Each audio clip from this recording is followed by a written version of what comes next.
देखिए, आप इसको एग्रीकल्चर तो कह ही नहीं सकते ना। आप जहर इस्तेमाल कर रहे हैं और खेती कर रहे हैं, तो उसको आप एग्रीकल्चर कैसे कहेंगे? मेरी समझ से बाहर है। अभी तक सो कॉल्ड फर्टिलाइजर वैलिडेट नहीं हुआ कि इसको फर्टिलाइजर कह सकते हो आप। अच्छा, ये भी बताओ कहीं वैलिडेट हुआ, मुझे दिखा दो। Okay okay. देखिए, आप प्लांट के ऊपर डालो तो प्लांट जल जाता है। बिल्कुल सही बात है। अब डाल के देखो। बिल्कुल बिल्कुल। आप प्लांट की जड़ में डालो तो जड़ सूख जाएगी। और केमिकल्स के बारे में मेरा जो 33 साल का तजुर्बा है, कोई भी आप एग्रोकेमिकल डालोगे तो इट हर्ट्स द रूट। बिल्कुल, फंगस डिजीज जो भी आती कुछ है, भी है तो पर वो एक टाइम है। आपने अगर खेती करनी है तो खेती के डिफरेंट है ना। एक पेरेनियल है आपका, जो जैसे बाग वगैरह लंबी चीजें हैं, एक आपकी शॉर्ट ड्यूरेशन की क्रॉप है।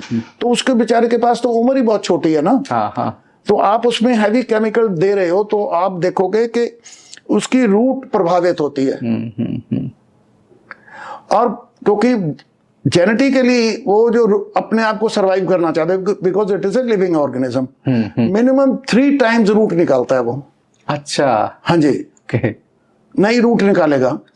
आप आजकल के बच्चों को या मोस्टली जो नए साइंटिस्ट हैं उनको भी पूछ लो रूट का कलर क्या होता है, आपको कलर नहीं बता सकते।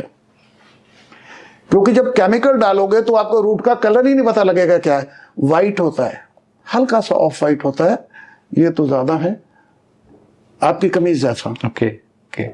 आप देखिए, अगर आपने, हम लोग हमारी संस्कृति में क्या कहते हैं,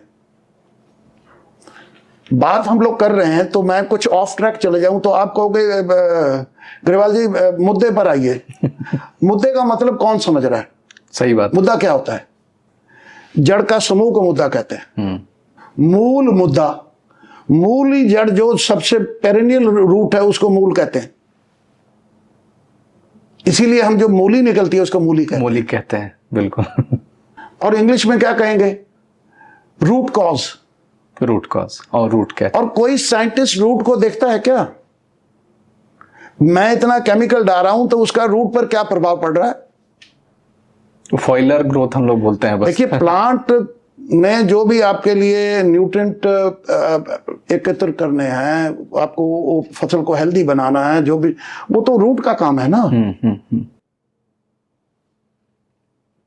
अगर आप रूट को डैमेज ही करते चले जाओगे तो वो अपने सर्वाइवल पे आ जाता है ना। तो इसीलिए आजकल क्या है कि आपकी जितनी कोई चीज अब फसल आ रही है उनमें न्यूट्रिएंट्स कम हो गए हैं।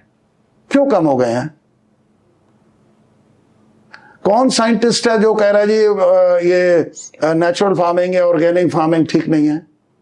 क्योंकि उनको ज्ञान नहीं है, उन्होंने किया नहीं है। उनको डर है कि हमने जो पढ़ाई की सब फेल हो जाएगी। और पैरामीटर अपने हिसाब से डिसाइड कर, दिस इज द पैरामीटर, उसमें कैसे पैरामीटर है वो?